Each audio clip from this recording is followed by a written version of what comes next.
एक गरीब लोग जो 2 टाइम का खाना भी मुश्किल से खा पाते हैं, वो जमानत के लिए इसलिए अटैच्ड बाथरूम, बेड, बर्तन, मार्बल फ्लोरिंग, यहाँ तक कि दीवारों पर। लेकिन 2 साल की सजा के बाद भी इस आदमी का 5 किलो वजन बढ़ गया। अब एक कैदी जो कि जेल में सजा काट रहा है, वो एक एमपी का कौन सा काम कर सकता है? पिज्जा से लेकर 5 स्टार होटल में से चिकन तक, सबसे महंगी वाली शराब भी, ये सब जेल के डॉन्स भी इन जेलों में से अपना काम करना। किसी चोरी के लिए भी अंडर ट्रायल कैदी इन जेलों में सिर्फ 1 साल में एक बड़ा पर मौजूद जेल स्टाफ डॉक्टर को मरते हुए सिर्फ देखते रहे। ये जेलें क्रिमिनल्स बनाने की फैक्ट्रीज बनाई। उन्होंने जेल में ही एक गोरे खान नाम की गैंग बनाई, जिस गैंग ने चंडीगढ़ के एक तनिष्क शोरूम में। मेरा एक फ्रेंड मुझसे बोल रहा था, यार तंग आ गया उस जिंदगी से। मैंने पूछा क्यों? तो बोल रहा है, रोज यार वही घिसी पिटी जिंदगी, 9 to 5 जॉब, रोज उसी बॉस का चिल्लाना, तंग आ गया हूँ। इससे अच्छा तो मैं जेल में चला जाऊँ, वहाँ 2 टाइम का मुफ्त का खाना मिलेगा, किसी की कोई चिंता नहीं, किसी का कोई टेंशन नहीं। क्या सच में जेल में ऐसी लाइफ होती है? चलो देखते हैं आज के इस वीडियो में। यूपी के मुरादाबाद सेंट्रल जेल में कैदियों की इतनी भीड़ है कि वहाँ कैदियों को सोने के लिए भी जगह नहीं है।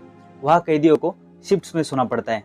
जेल की कैपेसिटी सिर्फ 650 कैदियों की है, लेकिन वहाँ पे भी 2200 से भी ज्यादा कैदी हैं। यूपी के दासना जेल के 13 कैदी जो कि जेल में अलग अलग जुर्म की सजा काट रहे थे, उन्होंने जेल में ही एक गोरे खान नाम की गैंग बनाई, जिस गैंग ने चंडीगढ़ के एक तनिष्क शोरूम में बड़ी डकैती डाली।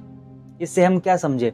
जेल में कैदी अपने जुर्म की सजा काटने जाते हैं या कोई गैंग बनाने? बिहार के बेगूसराय जेल की घटना है। 18 साल का अमित कुमार, जो कि उस जेल में सिर्फ 72 डेज के लिए रहा था, वो भी अपने पड़ोसी के एक किडनैपिंग के सिर्फ शक में। लेकिन आज भी वो जेल के वो कठोर अपराधियों के उसे घूरते हुए चेहरे और पुलिस ने की हुई पिटाई के जख्मों से चीखता हुआ नींद से जागता है। उसने कहा कि जो जुर्म उसने किया ही नहीं, उसे कबूल करने के लिए पुलिस के द्वारा उसे बहुत टॉर्चर किया गया। हालांकि एक दूसरे पड़ोसी ने जुर्म कबूल करने के बाद उसे छोड़ दिया गया। डीएमके पार्टी की एमपी कनिमोझी, इन्होंने अपने तिहाड़ जेल के सेल में अटैच्ड टॉयलेट से आती हुई बदबू और टॉयलेट में ठीक से पानी नहीं आने की वजह से कंप्लेंट कर दी। उनके कंप्लेंट देने के बाद तुरंत ही जेल ऑफिसर्स ने फटाफट पानी की व्यवस्था की और टॉयलेट साफ करवाया। इस एमपी को अपने आप को लकी समझना चाहिए, क्योंकि वो तमिलनाडु की तिरुचिरापल्ली लेडीज जेल में नहीं है, क्योंकि उस जेल में कैदियों को अपना टॉयलेट साफ करने के लिए मिट्टी इस्तेमाल करनी पड़ती है, क्योंकि वहाँ पे पानी नहीं है। वहाँ कैदियों को रोज चॉइस करनी पड़ती है कि आज हम नहाएंगे या फिर अपने कपड़े धोएंगे। तो क्या स्थिति है हमारे भारत के जेलों की? भारत के जेलों में कैदी ओवरफ्लो हो रहे हैं, जहाँ पर 100 कैदियों के लिए सिर्फ एक टॉयलेट अवेलेबल है, जहाँ पर दुर्गंध कैदियों की जिंदगी का हिस्सा बन जाता है, जहाँ पर खाने की सख्त कमी है। ऐसे है हमारे इंडिया की जेल। भारत की जेलें सुधार केंद्र कम और अपराध के ठिकाने ज़्यादा बन गए हैं, जहाँ पर ब्लेडबाजी तो कॉमन चीज़ है और सिर्फ एक बाल्टी पानी के लिए किसी को भी मार गिराया जा सकता है। भारत में 1356 जेल से और इनमें 3 लाख से भी ज़्यादा कैदी है। लेकिन बुरी बात तो ये है कि इन कैदियों में से 70% से भी ज़्यादा कैदी अभी भी अंडर ट्रायल्स है, यानी कि उनका जुर्म अभी भी साबित नहीं हुआ है।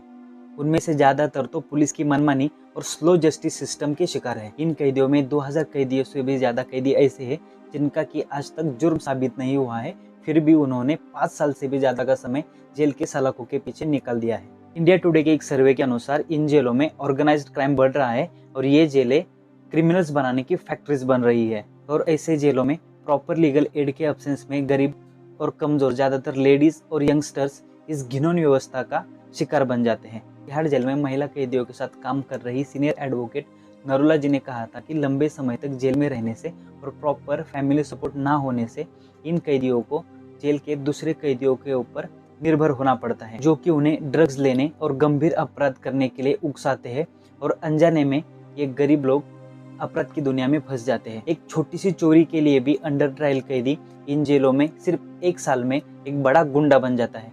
इन जेलों में आप जितने ज्यादा गरीब हो, उतने ही ज्यादा आप सफर करोगे, उतने ही ज्यादा आपको दुख मिलेंगे। बिहार की जेलें देश की सबसे खतरनाक जेलों में से एक है। मोबाइल फोन्स और इन जेलों की ढीली सुरक्षा, इसके कारण अंडरवर्ल्ड के डॉन्स भी इन जेलों में से अपना काम करना जारी रखते हैं।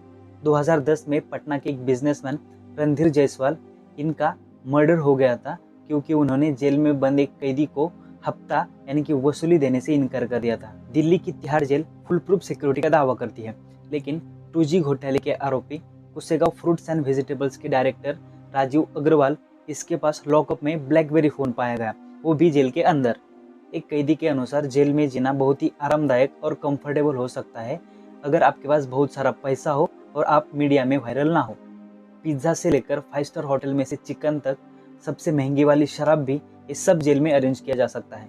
एक साल में लगभग 2 करोड़ चाहिए होते हैं जेल में एक कंफर्टेबल और सुखदायी जीवन जीने के लिए। बेंगलोर सेंट्रल जेल के 4 कैदी जिनको आजीवन कारावास की सजा हुई थी, वो डेली खाना खाने के लिए और अपनी ब्रोकर लैंड डील्स करने के लिए जेल से बाहर आया जाया करते थे। अमीर कैदी पैसे देकर इन गरीब कैदियों से छोटे मोटे काम करवाते हैं, जैसे कि पानी भरना, झाड़ू लगाना, इनके कपड़े धोना।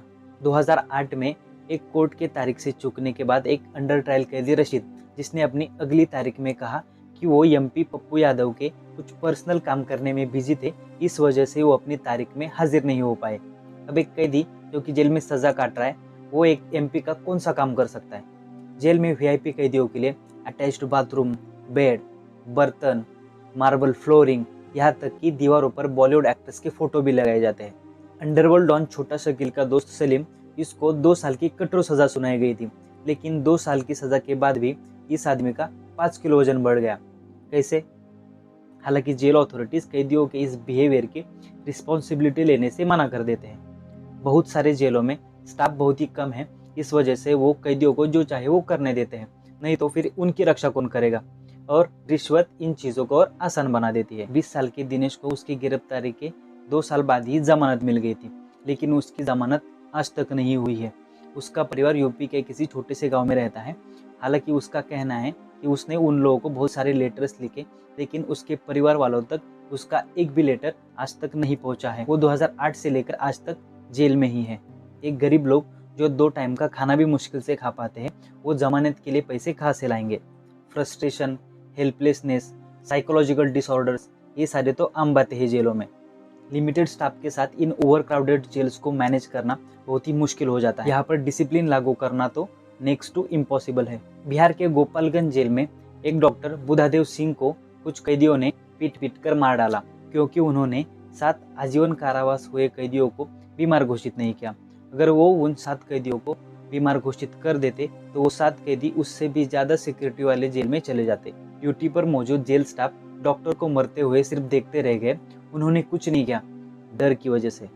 डॉक्टर सिंह की पत्नी रीना, जिन्हें अपने 2 फिजिकली चैलेंज बेटे और एक विधवा बेटी की देखभाल करनी है, उन्होंने सरकार की तरफ से दिए हुए 10 लाख की कंपनसेशन को नकार दिया, नहीं लिया। वो चाहती थी कि जेल के ऑफिसर्स को भी आरोपियों की लिस्ट में शामिल किया जाए। 1982 में all India jail reforms committee ने सजेशन दिया था कि जो अंडर ट्रायल प्रिजनर्स है, उनको दोषी साबित हुए प्रिजनर्स से अलग रखना चाहिए, क्योंकि उनके ऊपर संगत का बहुत ही बुरा असर पड़ता है। उन्होंने क्विक ट्रायल्स और बेल प्रोसीजर का सिंप्लीफिकेशन जैसे सजेशंस भी दिए हैं, जिनको हमें लागू करवाना चाहिए। आप लोगों को क्या लगता है, हमें क्या करना चाहिए इस बारे में? मुझे कमेंट्स में ज़रूर बताइएगा। इस टॉपिक जैसे और टॉपिक्स के ऊपर वीडियोस देखने के लिए चैनल को सब्सक्राइब जरूर कीजिए। वीडियो अगर इन्फॉर्मेटिव लगा हो तो वीडियो को लाइक और शेयर ज़रूर कीजिएगा। Thank you.